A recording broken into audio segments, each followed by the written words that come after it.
so let's look at the Ken Burns project, or the Ken Burns effect, excuse me, in our slideshow project. And Ken Burns is a documentary filmmaker that he created this process that really gained its name. It's named after him for what he does, and he combines photos and live video to create his composition, to create his documentaries. And what he does with his images is he actually like gives them some life by pushing in and pulling out, zooming in, zooming out, and kind of manipulating his photos a little bit. But that's not just it. He also adds some sound effects to bring those photos to life. So he looks at what's going on in the image or what's going on in the scene at that time, and then brings some sound effects in there to match that and really bring them to life. So let's take a look at how to do that in Premiere and create the Ken Burns effect in our project. So let's take a look at this first shot. If I zoom out, okay, I don't have much there. So let's add that Ken Burns effect to this I'm going to adjust my scale and my rotation. And I think I'm going to push in on this one. So let's give us some more space to work here. Come out to the end of my clip. And I'm going to hold on Control and push in just a little bit. Doesn't take a lot. And I'm going to rotate it just a little bit too. Let's go this way with it. As if we're coming down the stairs, maybe. Bring those back. So I've got, okay. Let me add cross dissolve at the beginning. And you can see my corner, you can see my corner kind of gets cut off there. So I need to scale it up even more. Let's grab this image.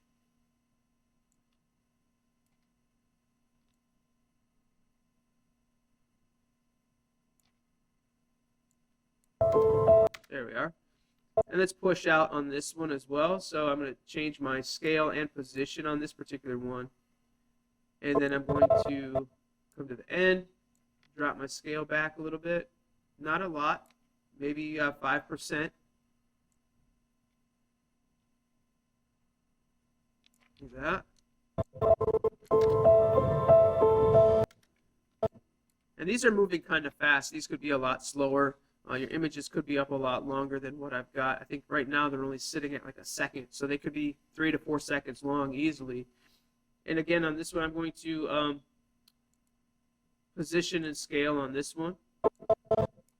This time I'm going to push in, drop the position a little bit, keep them in frame. And then I'm just dragging and selecting those keyframes and moving them out.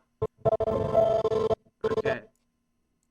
With this one, I could drop them down. Whoop. And maybe I'm going to push it. I'm going to zoom in a little bit. And this time I'm only going to animate the sides of it. I'm going to only push it left or right. And you can see this one is totally not right. So I'm going to adjust its position down a little bit.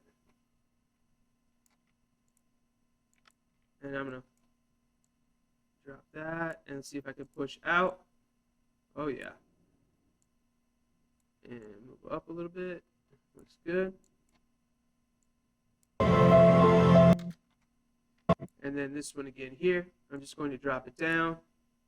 Boom. And then I'm going to push out. And up. And maybe over. Whoop. Nope, I can't. So I'm going to have to start bigger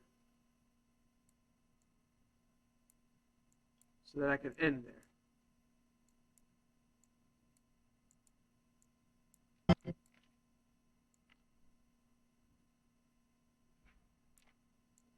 try that.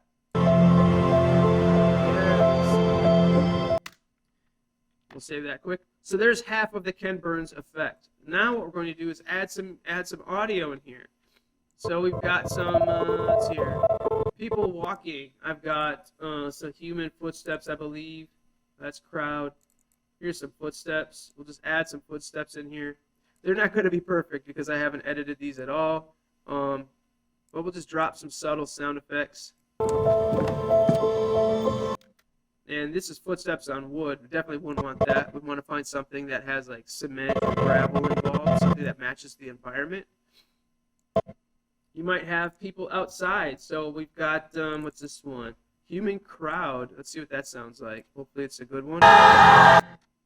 Probably not.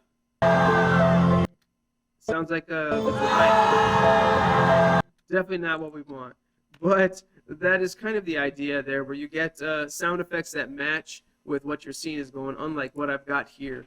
But that gets you going on that. So that is the Ken Burns effect. Go ahead and apply that to your project, and I will see you in the next video.